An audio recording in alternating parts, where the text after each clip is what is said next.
हाँ बच्चों, पिछले कालांश में हमने पूर्व कृदंत के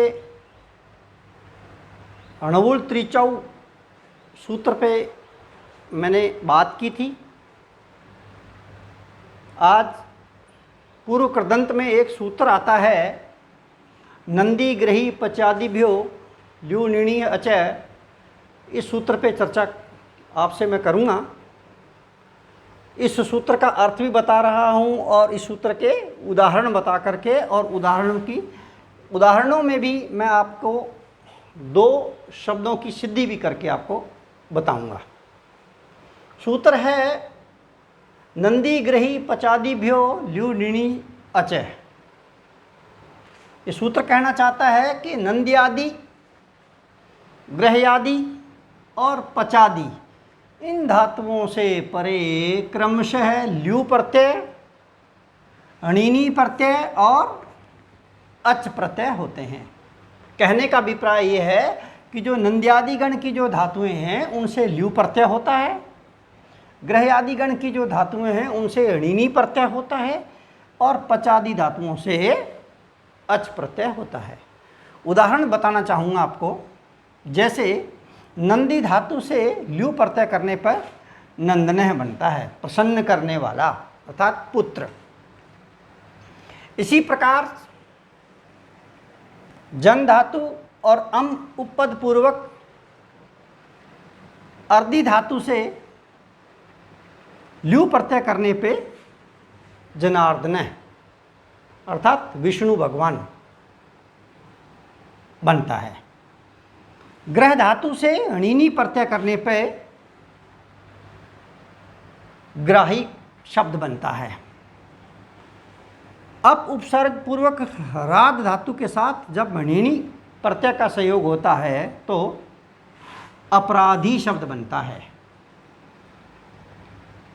पच धातु से अच प्रत्यय का संयोग होने पर पचह शब्द बनता है। वच धातु के साथ जब अच प्रत्यय जुड़ता है तो अच प्रत्यय जुड़ने पर वचह बनता है।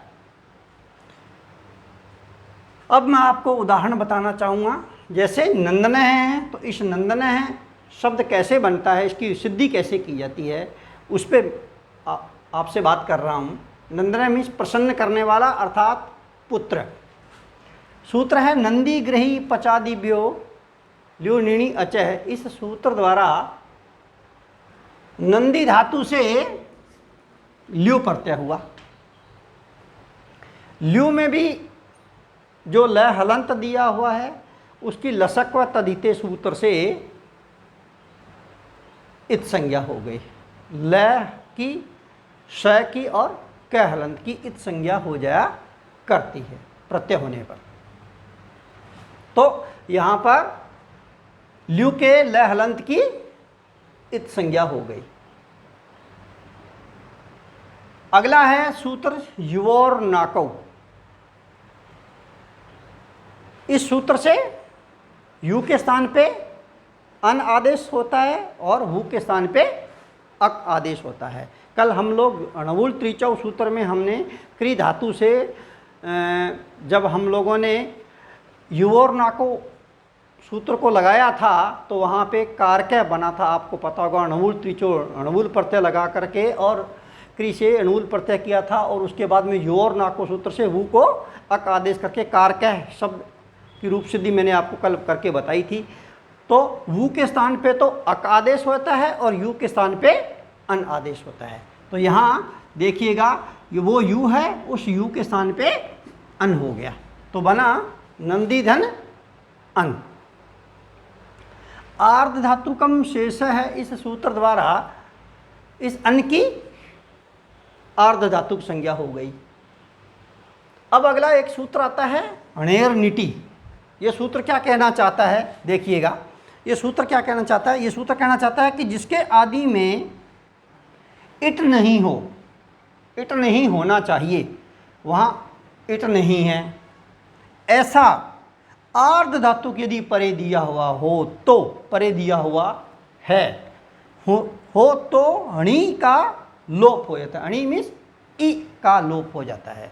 तो यहाँ देखिएगा नंदी धातु है तो नंदी धातु में अणेर नीति सूत्र द्वारा अणि मीन्स ई का लोप हो गया, तो नंदी का ई का लोप हुआ तो नंद शेष रहा, नंद धन अन बराबर बन गया नंदन।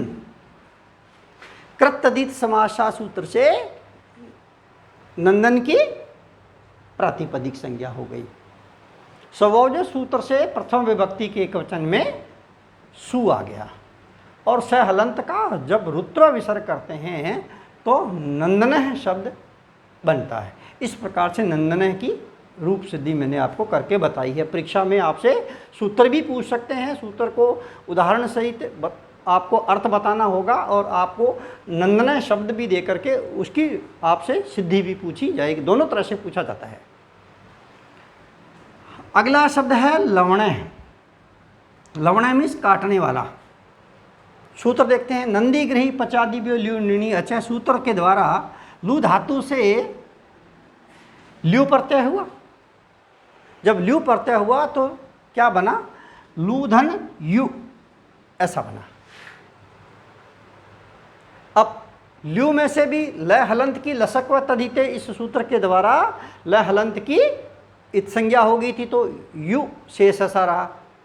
फिर युवोर नाको सूत्र से इस यू के स्थान पे अन आदेश होता है, वू के स्थान पे अक आदेश होता है, तो यहाँ पे यू के स्थान पे अन आदेश हो गया तो बना लूधन अन। आर्ध धातुकम शेष सूत्र के द्वारा अन की आर्ध धातुक संज्ञा हो गई।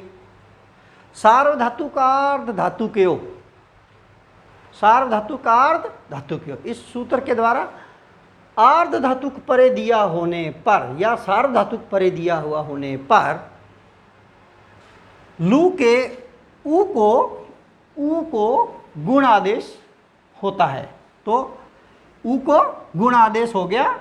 सार्वधातुकार्ध धातु के सूत्र से ऊ को गुण आदेश हो गया, तो गुण आदेश होने पर ओ हो गया तो बना ल हलन ओ धन अन। अब है एचो अयवयावह।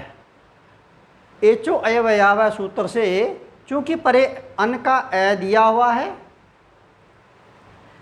इसलिए यहाँ अयादि संधि हो जाएगी और ओ के स्थान पे अव आदेश हो गया। तो अव आदेश होने पर ल हलंत ओ को अव व हलंत धन अन और बना लवण। अगला सूत्र है नंद्यादि गणे नकारस्य णत्वम। नंद्यादि गणे नकारस्य णत्वम कि नंद्यादि गण में यदि न दिया हुआ होता है तो उस न को अणय हो जाता है, तो यहाँ पे न को अणय हो गया। नंद्यादि गण की धातु है ही इसलिए न दिया होने पर न को अणय हो गया तो लवण बना।